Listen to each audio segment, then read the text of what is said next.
Selamat pagi Pak Suryo, Bu Laila, dan Mbak April. Saya perawat Kori dan ini rekan saya perawat Diska. Di sini yang saya dan rekan saya akan mendampingi Bapak dan keluarga. Pagi Sus. Kami tahu beberapa hari ini terasa sangat berat, apalagi setelah penjelasan dokter kemarin. Kami di sini bukan untuk memaksa keputusan apapun, untuk mendengarkan dan mendampingi Bapak serta keluarga. Bagaimana perasaan Bapak pagi ini? Bapak tampak lebih banyak diam. Wajar sekali jika Bapak merasa lelah dan sedih. Bapak tidak sendiri. Apa yang paling Bapak khawatirkan saat ini?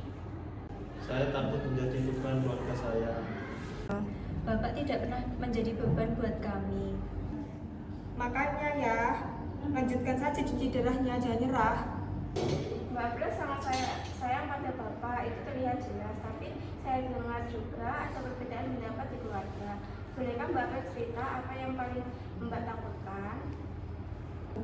Saya takut kalau kita berhenti berobat, berarti kita menyerah.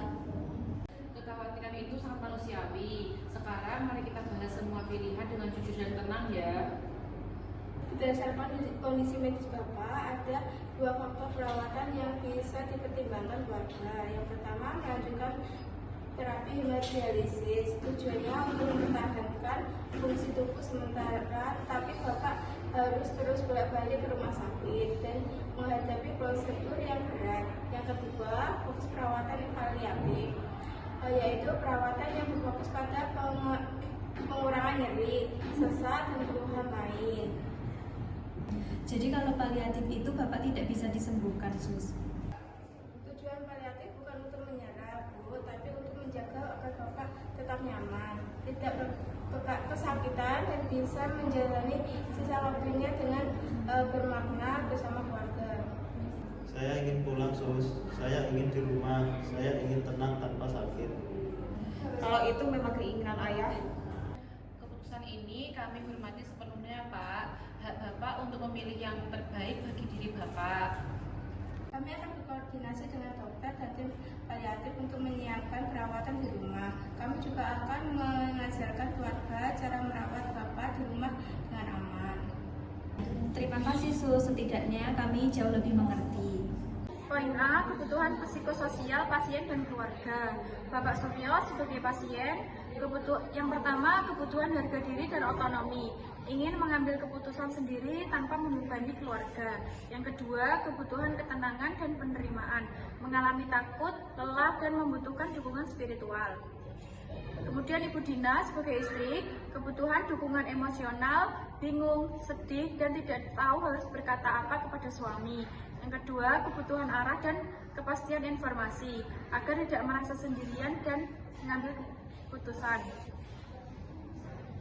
Mbak April sebagai anak, kebutuhan mengekspresikan harapan, denial terhadap kondisi ayah, kebutuhan pemahaman realistis agar dapat menerima prognosis buruk ayah. Masalah keperawatan yang relevan yang pertama adalah ansietas, dialami oleh pasien, istri, dan anak terkait prognosis buruk dan konflik keputusan. Yang kedua adalah coping keluarga tidak efektif, ditandai dengan perbedaan pendapat dan ketegangan dalam keluarga. Yang ketiga, distres spiritual, ditandai dengan keputusasaan dan ketakutan menghadapi kematian.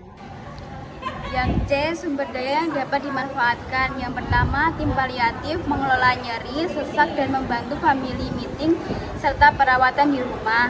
Yang kedua, rohaniawan memberikan penguatan spiritual bagi pasien dan keluarga. Yang ketiga, kelompok dukungan atau support group membantu keluarga berbagi pengalaman dan coping. Yang keempat, edukasi keluarga oleh perawat tentang perawatan di rumah, tanda bahaya, dan juga dukungan emosional.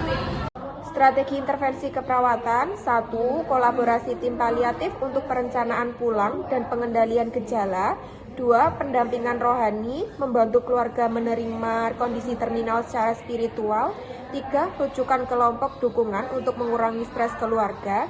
4. Edukasi berkelanjutan tentang perawatan paliatif, obat, nyeri, dan perawatan sehari-hari di rumah. Jadi kesimpulannya, kasus Bapak Suryo dengan gagal ginjal kronik stadium akhir menunjukkan bahwa pasien terminal tidak hanya menghadapi masalah fisik, tetapi juga masalah psikologis, sosial, dan spiritual yang kompleks.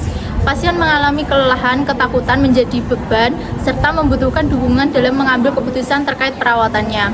Keluarga juga mengalami kecemasan, kebingungan, dan perbedaan pandangan dalam menentukan pilihan terapi. Perawat berperan penting sebagai pendamping, pemberi edukasi, serta penghubung antara pasien, keluarga, dan tim medis. Melalui komunikasi terapeutik yang baik, perawat mampu membantu pasien dan keluarga memahami kondisi, menerima kenyataan, dan memilih perawatan paliatif yang berfokus pada kenyamanan dan kualitas hidup. Kolaborasi dengan tim paliatif dan dukungan spiritual menjadi bagian penting dalam meningkatkan ketenangan pasien dan kesiapan keluarga dalam menghadapi fase akhir kehidupan.